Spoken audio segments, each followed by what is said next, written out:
forma medicamentos a través de todo Puerto Rico.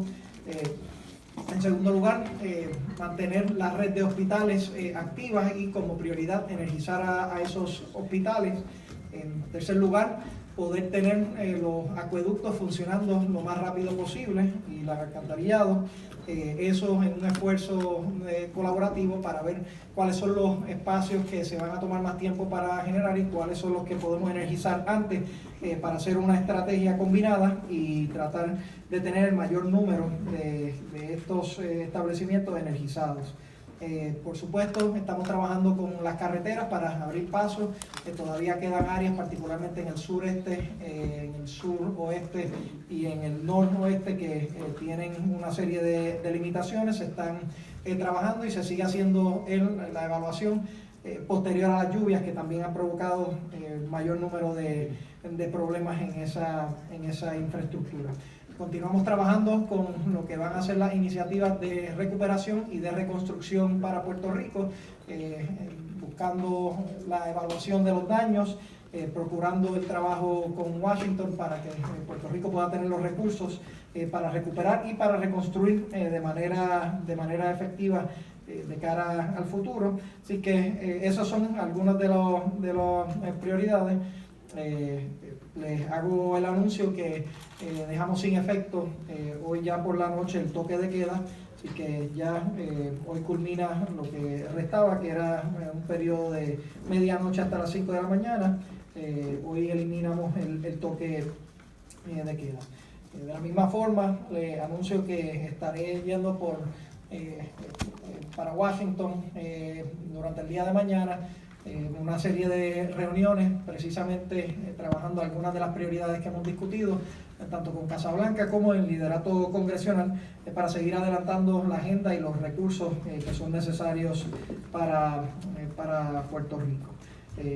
Hay un sinnúmero de otros asuntos, ¿verdad?, que el secretario va a tocar, o las preguntas lo podemos atender en términos de salud, de agua, energía, etcétera.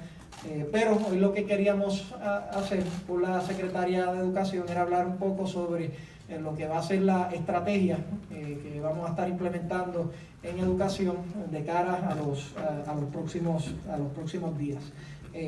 Para mañana, la secretaria, ¿verdad?, quiero ampliar esto un poco en lo que ha sido la trayectoria. Algunas escuelas ya desde principios de octubre comenzaron a abrir. A principios de octubre teníamos 22 escuelas que estaban abiertas. Se les dio la luz verde a escuelas en distintas áreas de Puerto Rico a que podían abrir también si las condiciones estaban aptas. Al día de hoy tenemos 193 escuelas que están abiertas y funcionando ¿verdad?, parcialmente para las comunidades. Estas escuelas están ¿verdad?, a través de todo Puerto Rico. Pero ahora queremos comenzar un esfuerzo más regionalizado, es consistente con la visión de nuestro gobierno de trabajar con las distintas regiones, con los Local Educational Agencies, y comenzar a restaurar el sistema de una manera, aunque no óptima, y quiero establecerla, sí con una trayectoria sistemática de cómo vamos a ir abriendo las distintas regiones y cómo vamos a llevar a cabo este año escolar. En primer lugar, ¿verdad?, durante esta semana la secretaria ha tenido los grupos de ingenieros y personal yendo a las distintas escuelas para buscar un sinnúmero de información que es relevante para ver si las escuelas están aptas para abrirse, para funcionar o si no. Mañana ella va a recibir un informe de los ingenieros. Ya hay un informe preliminar que ¿verdad?, el personal de educación había hecho, pero queremos ser más rigurosos y tener los ingenieros en las escuelas para que puedan detectar si hay alguna falla estructural o de otra índole. Les puedo dar, antes de culminar, lo que son algunos de los hallazgos iniciales, pero no son los que todavía son certificados por los ingenieros. Ella va a recibir esa información y a base de esa información va a determinar en la región de San Juan y en la región de Mayagüez, que componen 15 municipios, cuáles de las escuelas se van a poder abrir entonces comenzando el 23, como había sido nuestro objetivo. O sea que ya el 23 comenzarían a abrir las escuelas a nivel regional. El 23 como tal sería que ¿verdad? Los maestros, el personal docente y no docente se reportaría a las escuelas, y el 24, el martes, sería que los estudiantes entonces van a estar llegando a la escuela. Paralelo a esto, pues se repite entonces más o menos el mismo mecanismo de esta semana. Se estará yendo para Bayamón y para Ponce, las regiones de Bayamón y Ponce, para hacer esta evaluación de los ingenieros. Se estará esperando el reporte para el jueves. El viernes la secretaria nuevamente entonces haría lo que serían las asignaciones de hacia dónde irían los maestros, los estudiantes, ¿verdad? Cómo vamos a manejar las logísticas, que es otro punto importante que tenemos que discutir, para entonces citar nuevamente el lunes a los maestros, a los docentes y a los no docentes, y entonces el martes a los estudiantes. Así seguiríamos la próxima semana también. Eso sería la región de Caguas y la región de Humacao, y entonces posterior a eso la región de Arecibo. Quiero reiterar, ¿verdad?, que esto es un mecanismo que lo hemos diseñado porque teníamos dos alternativas. O podíamos esperar a que toda la información estuviese, se abriera todo de cantazo, pero esperábamos tal vez meses en lo que podíamos comenzar eso, o comenzábamos paulatinamente con la mejor información y reconociendo que hay una serie de obstáculos, pero mitigándolos en el camino. Entendemos que el Estado tiene una responsabilidad de proveerle a los niños una educación, y queremos comenzarlo entendiendo nuevamente que no va a ser el modelo óptimo, pero sí va a ser uno que le va a permitir a los estudiantes a llegar a la escuela lo antes posible. Quiero también señalar que a la medida que esto ha estado yendo en una estrategia fragmentada, por decirlo así, donde distintas escuelas que estaban disponibles para ser abiertas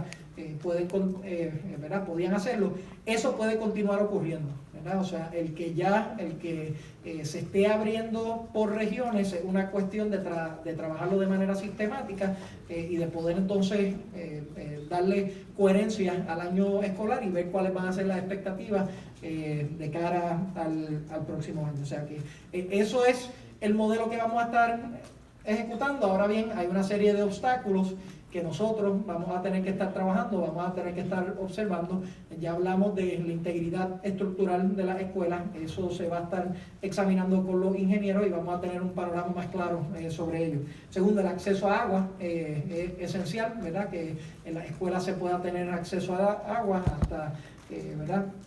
La última información que habíamos tenido, 60% de las escuelas, entre 50 a 60% no tenían servicio. Ese número debe ir subiendo a la medida que ¿verdad? Estos números, debo alertar, fueron hace 5 días atrás. O sea que el acceso a agua es un factor limitante en términos de si se pueden dar clases, si se pueden abrir esas escuelas o no. Los otros son los recogidos de escombros. Vamos a estar implementando una estrategia a nivel del gobierno central para colaborar con el Departamento de Educación y hacer el recogido de escombros en las estructuras que estén listas para poder dar clases. Los cables tendidos también. El acceso a las escuelas, ¿verdad? Ya hemos comenzado un esfuerzo de abrir pasos para todo Puerto Rico, pero ciertamente hay algunas escuelas que todavía no tienen acceso y pues eso obviamente limitaría lo que sería el esfuerzo para ello. Solo para dar un poco de contexto de cómo, un panorama no final, porque necesitamos un poco más de información, pero en general 91% de las escuelas tienen pasos, ¿verdad? O sea que 9% se ha identificado que todavía no tienen pasos para llegar a ellas. 64 escuelas, que representan alrededor de un 6%, estaban inundadas, por lo cual no se pueden, no se pueden establecer. Más de 430 escuelas con servicio de agua, y el 85% de las escuelas tenían árboles caídos, escombros, entre otras, ¿verdad? Ya hablamos un poquito de los asuntos que se tenían que arreglar. y ahora lo que se está haciendo con el trabajo con la secretaria, con los ingenieros, es que estamos dividiendo las escuelas en varios grupos. Un grupo va a ser aquellas escuelas que ya están aptas para funcionar, que tienen acceso a agua, que sirvieron como centros comunales, entre otras. Esas escuelas van a ser los primeros portaestandartes para abrir, para dar en clases. La segunda va a ser identificar las escuelas que están aptas pero que no tienen acceso a agua, para ver cómo ponemos en el loop de prioridad de que se le provea acceso a agua, que tienen la integridad estructural viable y que pueden dar clases si se otorga el acceso al agua. El tercer grupo son escuelas que tienen acceso a agua pero que tienen daños menores, que también es algo que se puede ir trabajando de manera más efectiva para que estos planteles escolares puedan funcionar. Y ya de ahí en adelante pues son escuelas que tienen algunos daños mayores, no tienen servicio de agua y se inundaron, por ejemplo, están en zonas inundables. Que hay problemas de daños considerables de infraestructura que no nos van a permitir abrir en el corto plazo, y cuando tengamos ese panorama validado por los ingenieros, pues entonces se va a poder tomar la determinación de cómo es que entonces se van a agregar, se van a llevar a cabo las logísticas para que los estudiantes puedan ir a su clase y que los maestros se reporten. Así que nuevamente ese es el panorama de educación. Fecha importante, va a ser el viernes. La secretaria estará hablando con ustedes también sobre lo que va a ser la acción inmediata que se va a tomar en las regiones de San Juan y las regiones de Mayagüez. Y posterior, y el anuncio a los maestros y al personal docente y no docente para reportarse en las escuelas que puedan estar abiertas y la distribución que se va a hacer sobre ellos, y la expectativa de que ya martes 24 a nivel regional comenzamos paulatinamente la apertura de las regiones a través de todo Puerto Rico para comenzar el año escolar. Voy a hacer una pausa ahí, tomamos preguntas sobre